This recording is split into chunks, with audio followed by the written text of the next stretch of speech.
নমস্কার, আজ আমরা আপনাদেরকে বাংলাদেশের একটি নামকরা মেডিকেল কলেজ ফর উইমেন্স সম্পর্কে জানাবো। ইন্ডিয়ান স্টুডেন্টদের জন্য ক্রমেই বাংলাদেশ উচ্চশিক্ষার ক্ষেত্রে জনপ্রিয় হয়ে উঠেছে। কম খরচ, মানসম্মত শিক্ষা এবং ভারতীয় সংস্কৃতির সাথে সাদৃশ্য, এই কয়েকটি কারণেই বাংলাদেশ ভারতীয় ছাত্রদের কাছে অনেক জনপ্রিয় হয়ে উঠেছে। মেডিকেল কলেজ ফর উইমেন্স কলেজটি বাংলাদেশের ঢাকার উত্তরাতে অবস্থিত, যার জন্য এই কলেজটির আরেক নাম উত্তরা উইমেন্স মেডিকেল কলেজ। এই কলেজটি 1992 সালে প্রতিষ্ঠিত হয়। কলেজটি বাংলাদেশ মেডিকেল ডেন্টাল কাউন্সিল দ্বারা স্বীকৃত। এছাড়াও কলেজটি এনএমসি ও WHO দ্বারা স্বীকৃত এবং এই কলেজটি ঢাকা বিশ্ববিদ্যালয়ের অন্তর্ভুক্ত একটি কলেজ।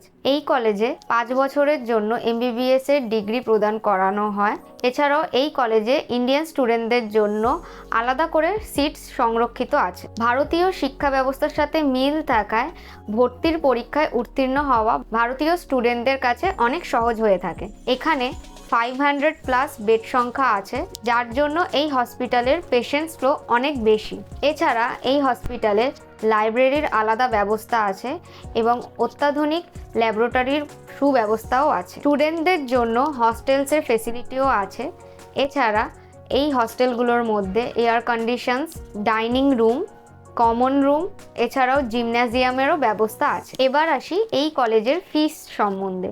এই কলেজের 2024-25 সেশন অনুযায়ী ফিস আছে 47,000 USD, যেটা ইন্ডিয়ান কারেন্সিতে অ্যাপ্রক্স 39 লাখের কাছাকাছি যাবে। এখানে ফার্স্ট ইনস্টলমেন্ট দিতে হবে 15,000 USD, যেটা আইএনআরে অ্যাপ্রক্স 13 লাখের কাছাকাছি যাবে। এছাড়াও এই কলেজে ইন্টার্নশিপের সময় স্টাইপেন্ডের ব্যবস্থাও আছে। কলেজে হস্টেলস অ্যান্ড ফুডের জন্য আলাদাভাবে ফিস দিতে হবে 13,500 টাকা। আজকের ভিডিওটি এই পর্যন্ত।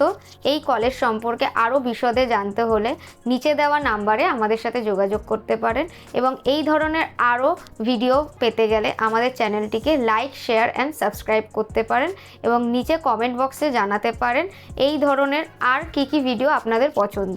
ধন্যবাদ।